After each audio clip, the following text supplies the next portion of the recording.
How do I get the Oh Hey Maddie NFT?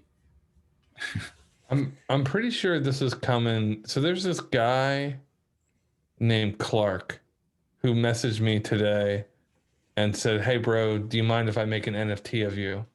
I said go for it. And he just posted it up on Rarible. You can find the Oh, really? link in All right. Yeah, let me try that. hold on, I'll send you the link to the chat. I don't I think he's gonna airdrop me one just for shits and giggles. I mean, I'm a big NFT supporter. I actually just got my Don't Buy Rope hoodie in the mail, which by the way is fat people approved.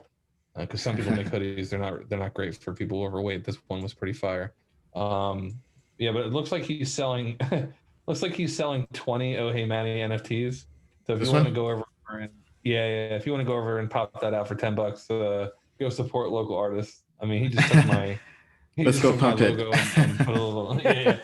Go pump my NFT, bro. Yeah, because but actually, I know some company also made an NFT on me without my permission, and I wasn't too yeah. pleased. But I just want you can't really prevent anybody from creating NFTs Look, with. look at what he said. He said, "Hold this card in your wallet for a plus 99 Renko ability." Yeah, I'm Okay. actually trying to get involved in this. I'm trying to leverage the person who did my Ethereum Buddha background to you know, I basically just told her to start drawing. Yeah, I mean, Maddie, could you maybe kind of delve deeper into why you're bullish on NFTs?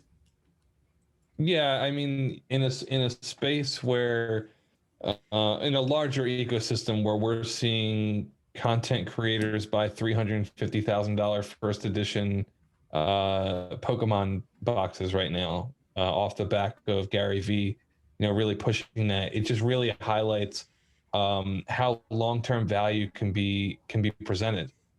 People see value in different things. I'm sure when I was growing up, people thinking that I played Magic the Gathering was kind of nerdish and I was stupid, but there's a lot of Magic the Gathering cards that are worth money. I went to a baseball expo with my grandfather when I was a young kid. I picked up a 1994 Ken Griffey Jr. rookie card that's worth money. I have a Greg Maddux rookie card that's worth a few $100s in my closet. So the thing is that where does that value come from is really the question. And when I see NFTs, I see the good and the bad. So let's talk about the good. You have a way of presenting art that is very liquid in terms of transfer and requires minimal to no upkeep. So imagine if someone valued the Mona Lisa, and then I didn't have to restore it over the next 2 to 300 years. That's very powerful. Or let's say I could put the Mona Lisa up on auction, and then people around the world could bid on it, without having to show up in person or transfer large funds in cash. That's very valuable. The downside is that anyone can create art, which is art in itself. It's not really a downside, but it seems like it's super saturated in the sense that where am I going to find the value? And I think what happens over time is that artists start getting engaged with NFTs. We're already seeing it. My editor, who's helping me set up things going on with the studio for a potential comeback to the Oh Hey Maddie channel. A friend of his is doing amazing artwork, focusing on memery, and that's what they're focusing on. They're focusing on high trends in crypto, but I see a larger vertical where people who value art on the blockchain for that transferability and low maintenance costs, even maybe in the future when we have like holograms or whatever, you can go to an art institute. Someone who owns one of these 20 copies of Van Gogh or whatever can literally pull it up on a hologram to show it, but they own the NFT and they don't have to deal with like millions of dollars of restoring things, etc. So I think it's just a niche space that could be revolutionizing something bigger. And I want to be a part of that because I like to get behind, organic, decentralized movements. And this one seems to excite me. But I think people misconstrue, because there was a big argument that happened in my chat today, not to get too long on this, but people misconstrue um, Bitcoin taking over M1 currency supply and NFTs. Like we can support decentralization, immutability, sound money while still supporting smaller areas of crypto that are making breakthroughs in relevant areas to certain people in the world. Yeah, I mean, so I'm also very bullish on NFTs, but I think it's still early. But I do think it's probably the easiest use case to go fully mainstream in crypto, right? So I still don't see why people haven't really tokenized baseball cards and made that blow up as NFTs, right? Because I think that's, to me, the easiest way. I mean, I haven't delved or bought any NFT yet. As mentioned before on some past shows, I've been looking into NBA Top Shot. So if I do get into NFTs, that's probably going to be it because I like basketball, and if I can make I money mean, on it, get Tops involved. Get these manufacturers involved. It's very yeah, easy. yeah. So, but I mean, with that being said, so what do you think about people investing into platforms like Flow, for example, right?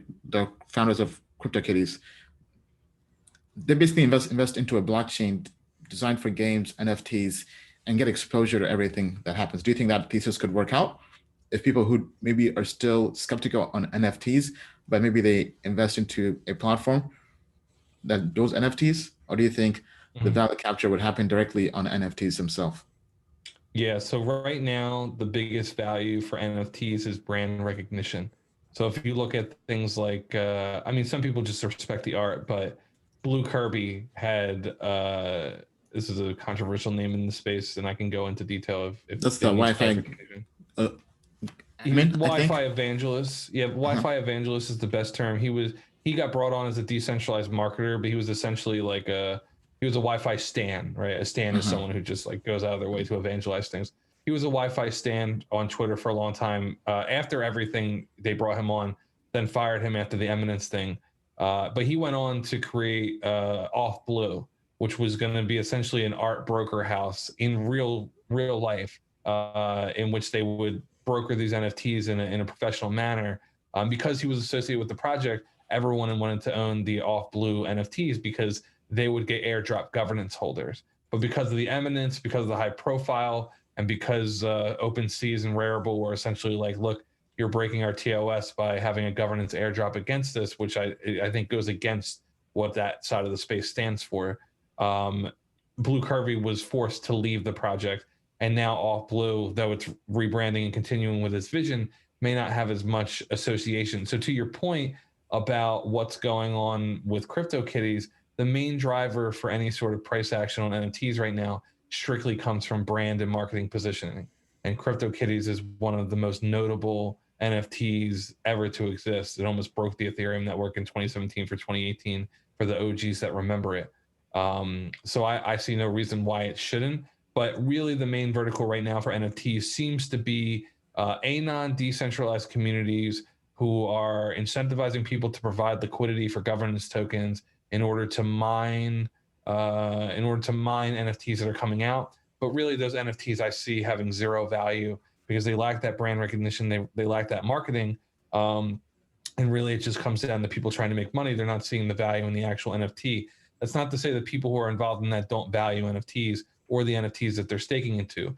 The really why I promote Rope, even though it's now down a bunch and not doing well, though it could come back in the next run. Why I promote Rope is because "Don't Buy Rope" is a very catchy slogan, and they've brought in a lot of artists that are kind of fueling that anon, and like that's the NFT space right now. It's all anon. It's all like people who are building, and I love that shit, right? I love people who build. That goes a long way. So the fact that they're trying to make partnerships with other people and all this stuff, it's really organic. So yeah, that's what I'm looking for in terms of the investment side. As the space progresses, it's anyone who's providing value that has brand marketing recognition. That's the end Yeah, stop. marketing always wins. Bill, any comments you want to add? Certainly. So I was a big comic book guy in college. That was the heyday of the Batman movies. And I saw a tweet from Wolf of Wall Street with an animated little Batman cartoon. And he said, keep making fun of this NFT space. Watch. And I completely changed my mind about it because when I was introduced to it, it was like, yeah, this is another thing we can do DeFi on and borrow against it. And I was like, no.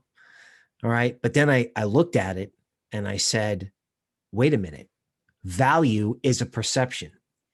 if COVID disconnects a lot of people from society, whether it's the disease or the financial problems or problem with the government, people are going to want to create new things that have value to them and exchange them and trade them and buy them and sell them and have them moon and go to zero.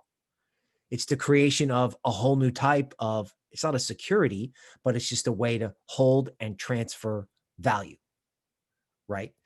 And when you think about something that Elon Musk just said that everyone made fun of, he says AI is going to change the whole planet and there really isn't going to be much of a point in jobs. You know, kind of a shocking thing to say. But he said there's going to be a future in art. And of course, everyone was like, I can't believe he just said that. But I said, I can't believe he just said that, because that's what's in this book by Kai-Fu Lee about what's going to happen when AI really takes over. You know, we're almost there with COVID, right? Very high unemployment rate. Then AI comes in. His book was AI comes in, then you have an employment problem. Okay. So if you've got this society where people get disconnected, right? Artists can actually rise up like philosophers and poets and become prominent people, because you can go from something to nothing with art. And with comic books, you know, if we're talking about serious business, you can go to a comic book store once upon a time, there'd be 500,000 books there, but not all of them were going to have value a year from now. So the fact that they want to crypto that, I'm all about it. Yeah, so I think we have some breaking news, guys. So John in the comments says, I just bought an NFT on Roundtable. I bought the Oh Hey Maddie card. Oh, wow. Yeah, someone went down. It went down to 19 out of 20 now. Actually, hold on. Let me pull that up here. Price is already mooning. I get no profit of this, by the way. This is just a random artist who thought it would be cool. Yeah, so we actually that's the first NFT purchase in Token Metrics history. Yeah, so is there history?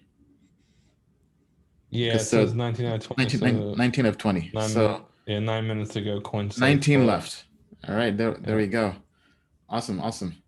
What is rope good for? Says Skylar in the chats. Rope is used to governance token for Snapshot, but it's also used to stake into LP to get a token called Hope, and then Hope is used to buy their NFTs. So okay, that's kind of the short version of it. All right, so tell us what you think about NFTs down in the comments below.